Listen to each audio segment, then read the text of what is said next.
2 weeks since I last asked. Contracts, particularly given the links with Madrid and Trent at the moment as well. But what's happening as regards Trent's contract, Mo's contract, Virgil van Dijk's contract at the moment? What is happening is that they were with the national teams. Trent scored a fantastic free kick, like you probably saw. So yeah, same question, same answer. There will always be talks about our players, and it's a good thing that you ask about it. That means that they do really well. Because if they would have played badly, let's not say shit this time, then you probably wouldn't have asked. So it's a good thing that everybody wants their contract to be renewed, because that tells me, and I also see this, that they do really well. But I cannot tell you anything about that at this place.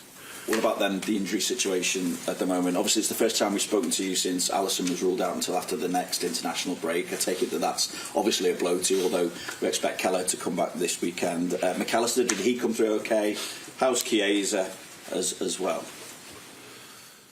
Alisson is for sure not with us in the upcoming weeks. That's clear.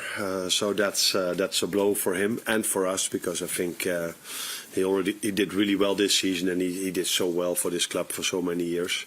Now the good thing is, and I said this many times, that Cruyff did really well for us in previous years and this season also. So we have a good replacement, but you always want all your players available. Now we've got quite some issues from players coming back from the national teams.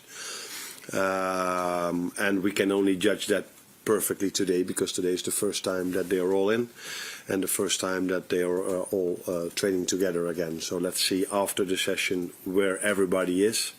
Maka missed one game, McAllister missed one game, you're right, played the second one. Costas missed out the first game against England. So I can name them all, but we've got a few issues going on, and let's wait and see where we are after today. Was Endo as well as actually one? Endo as well, yeah, also sick. Yeah, he was sick.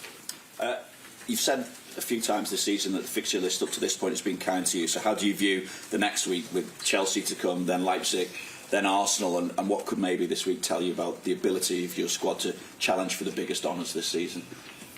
If you judge your team only on a week, that would not be fair. So I think we have to judge us as a team after this spell of games, not 3 of them, but 6, 7 or 8 of them. Then we know better how we act and how we perform if we play tough Champions League games and tough league games. That is normal in everybody's season, and we know how difficult it is. We've seen that ourselves 2 years ago when we played Champions League. We've seen this last season with Manchester United, and the only ones who showed that they can perform Champions League and in the league are City and Arsenal in the last 2 seasons. So now it's up to us, but I don't think it's fair to judge us after a week. Even though if we do really well, it wouldn't be fair. But if the best way to judge us is in 4 weeks. Chelsea, the only other team apart from yourselves with a 100% win record on the road. Is this your biggest challenge so far in the league? If you look at the league table, it is. I think Manchester United is a very good team, a top club in England that has spent a lot of money to even make the team better again. Same for Chelsea in this season. Chelsea does really well. So if you look at the league table, then they are the ones that might be our toughest opponent. But it's not always about the league table. Sometimes it's about the form of the day. It's about their game plan. So we had some difficulties with Wolves as well, who are bottom of the league, I think. So, but it is a challenge, that's for sure. You faced the lowest shots in the league this season. Clear that you're not giving teams any opportunities, particularly with Cole Palmer, Noni Madueke being in such good form. How important will it be to keep up that good defensive form against Chelsea? No, very important. If you want to achieve something in the season, you need to be defensively really stable, and we've been that till now. Again, fixture list we have to take into account as well. And now we face even better players, because I agree with you that Chelsea, like Man United, has a lot of great individuals. which we have to try to manage, to control. And that's not what one player does. That's what we have to do as a team. But we must not forget to create our own chances as well, because if you want to win, you need to score as well. And fortunately, and good thing for us is that we have players that can score goals. So looking forward to a very interesting game on Sunday. You made your side slightly smaller in the summer, whereas Chelsea have kind of gone the other way, spent a lot of money on creating a pretty huge squad. What have you made of their approach? It's not up to me to say something about an approach. The only thing I saw and see is that they were already really successful in the second half of last season, and I think that's always a good. If a team does really well in the second half of the season, it's a good forecast. Is that the right word to use? Mm-hmm. To what you can expect from them the next season. And they even got some new players in, some very good players in. So for me, it's not and a very good manager they brought in. So then for me, it's not a surprise that they just keep continuing the results that they had the second half of the season. And it's a young team. That's the first thing that I see. A lot of them have long-term contracts, but I think they are in a good place at the moment. If I look at the quality they have, if I look at the way they play, so they got a lot of criticism in recent years. But if you look at them where they are now, I think they are already a big threat for the top 3, top 4 positions, and they will be this in the upcoming years if they can continue bringing good players in and keeping this squad in place. Conor Bradley captains Northern Ireland over the international break at the age of just 21. Very able to captain your national side. What's the future got in store for him at Liverpool? I think it's going to be a bright future for him because he's a very good player, and very good players is what we need here at Liverpool. And he's done last season especially really well when he had to replace Trent, and now Trent has played a lot, but he's a very good player, and although he has big competition from Trent, normally very good players find their way into the team, and that's what I also expect with him in the future at this club. Thank you. Arne, we've seen Virgil produce some of his best football on the pitch. Just wondered, across your first few months, if you can give us an idea of just how crucial as captain he has been as you've kind of settled in your early few months here. He has been crucial for us, like many others, but Virgil definitely as well. From what you guys see on the pitch, so there we see all the same, how good he is still is in defense, how much he attributes to our offensive side of our play. But what you guys don't see and what I do see is how important he also is on the training ground. So he's always the one that's most loud during the sessions. He always brings a lot of energy into our sessions and quality as well. So what you see during the weekends is also what I see during the weeks, and that's what you are hoping for if you have a captain that is not only showing his performances in the weekends, but also during the week. He's definitely our leader. And he came back a little bit early this time after being ruled out of that second game for the Netherlands. Were you surprised to see him come in for a bit of criticism for that decision, especially with so much talk about workload and scheduling? I think you referenced that the rest was important to him. Yeah. If you are not coming from Holland, it might be a surprise. If you're coming from Holland, then you know that it's all about criticism. The Dutch media is all about. So now I exaggerated a bit, but if there is a chance to criticize someone, a Dutch person, maybe not media, but Dutch people in general, will find a way of criticizing you. I don't think he deserved this because he played some very good games for the Dutch national team in his last few games as well. But so that is not a surprise for me.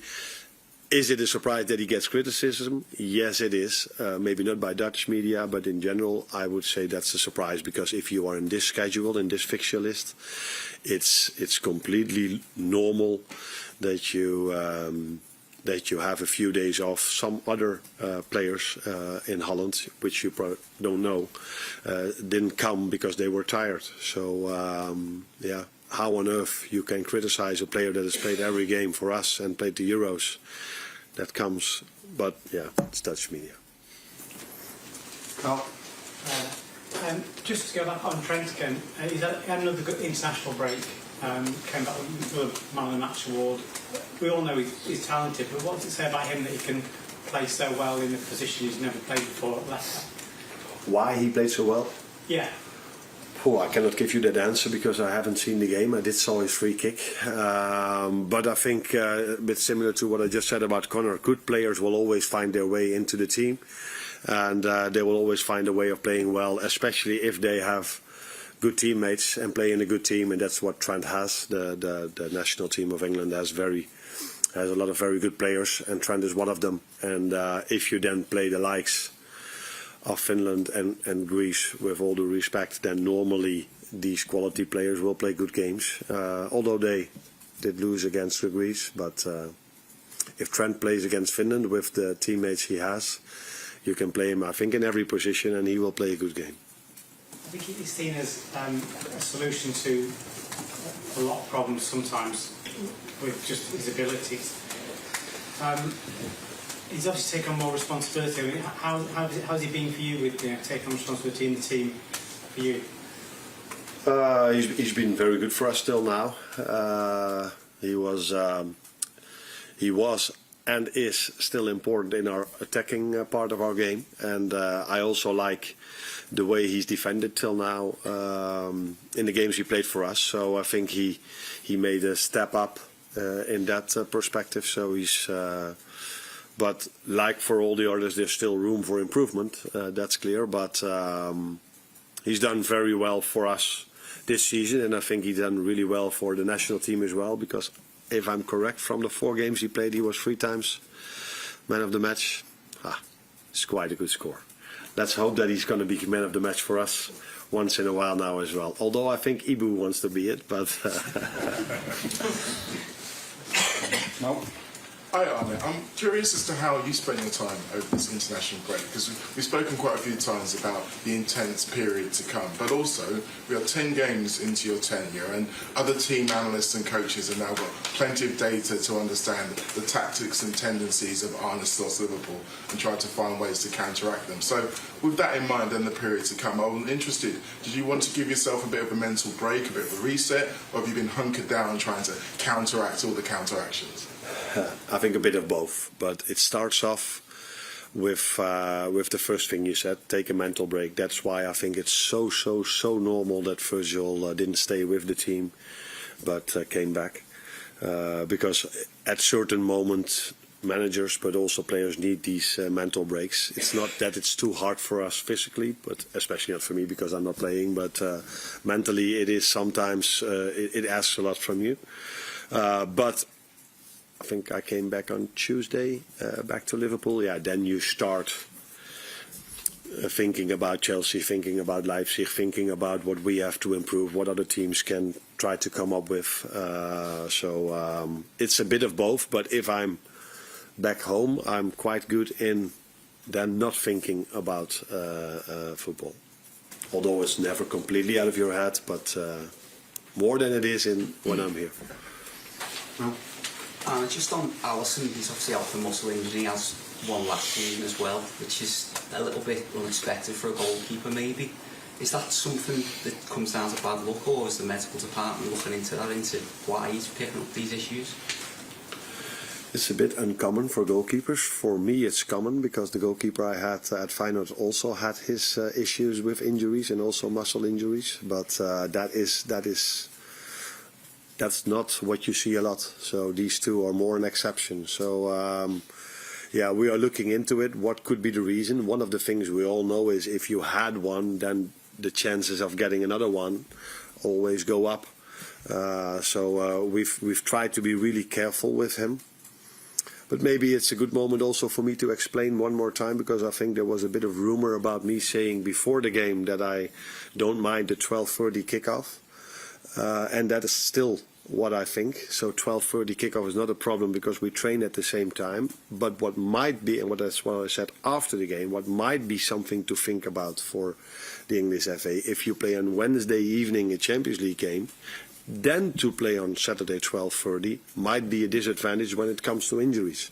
So the time to play 12:30 is for me no problem at all. But if you play so shortly after playing on a Wednesday evening, fortunately it was a home game, not an away game, that might be also something what we should take in consideration. And for me, as well, although it's so hard to change all your 11 players only because you play 2 days later, that is, in retrospect, I might have chosen Queef instead of Alisson, but like you said, you don't expect a goalkeeper to pick up a muscle injury. But I know one thing, so I just said about the Dutch media, and not all of them are the same, of course, but what is very good in Holland is that I'm 99.9% sure that all the teams that play Champions League in the upcoming week don't play on a Sunday.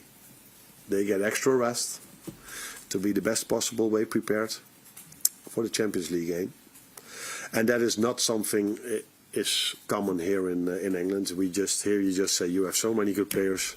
You get your results in Europe no matter what. So we decide the fixture list, and we don't take Champions League into account.